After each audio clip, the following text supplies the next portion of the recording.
నమస్తే. ఒక చేతిలో హేమపాత్ర, మరో చేతిలో దండం. వరాహముఖంతో దర్శనమిచ్చే ఆ తల్లిని తలుచుకుంటేనే శత్రుభయం తొలగిపోతుంది. అష్టమాతృకలలో అత్యంత శక్తివంతమైన దేవత లలితా పరాభట్టారిక సైన్యాధ్యక్షురాలు వారాహి అమ్మవారు. ఈరోజు మనం వారాహి అమ్మవారి రహస్యాలు, పూజా విధానం మరియు ఆమె మహిమల గురించి తెలుసుకుందాం. పురాణాల ప్రకారం అంధకాసురుడు అనే రాక్షసుడిని వధించడానికి శివుడు ప్రయత్నించినప్పుడు అతని రక్తం నేలమీద పడితే వేల సంఖ్యలో రాక్షసులు పుట్టుకొచ్చారు. అప్పుడు ఆదిశక్తి తన అంశతో అష్టమాతృకలను సృష్టించింది. అందులో 5వ శక్తి వారాహిదేవి.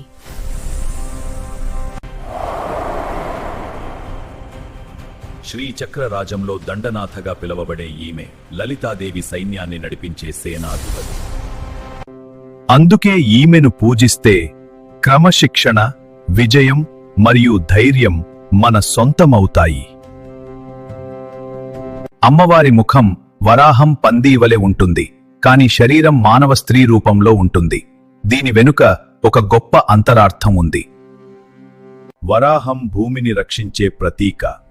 మనలోని అజ్ఞానాన్ని, అహంకారాన్ని తవ్వితీసి జ్ఞానాన్ని ప్రసాదించే శక్తి వారాహిదేవిది.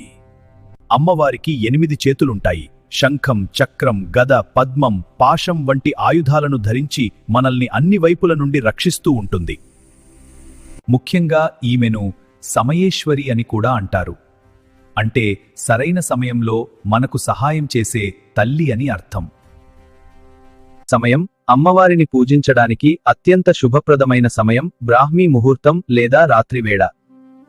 నైవేద్యం. వారాహిదేవికి ఇష్టమైన నైవేద్యం నేతితో చేసిన వడలు లేదా బెల్లం పానకం. అలాగే ఎర్రటి పువ్వులతో పూజిస్తే అమ్మవారు త్వరగా ప్రసన్నమవుతారు. దీపం. అవనూనె లేదా నెయ్యితో దీపం వెలిగించడం వల్ల ఇంట్లోని నెగటివ్ ఎనర్జీ తొలగిపోతుంది.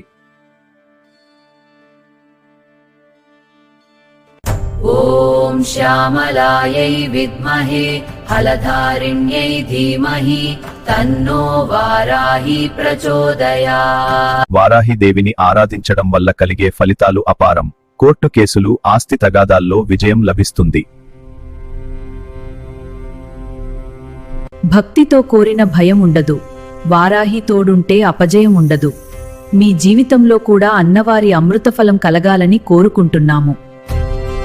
ఈ సమాచారం మీకు నచ్చినట్లయితే వీడియోను లైక్ చేయండి, మీ మిత్రులకు షేర్ చేయండి. మీరు వారాహి అమ్మవారి భక్తులైతే కామెంట్ బాక్స్ లో ఓం శ్రీ వారాహి దేవ్యై నమః అని రాయడం మర్చిపోకండి.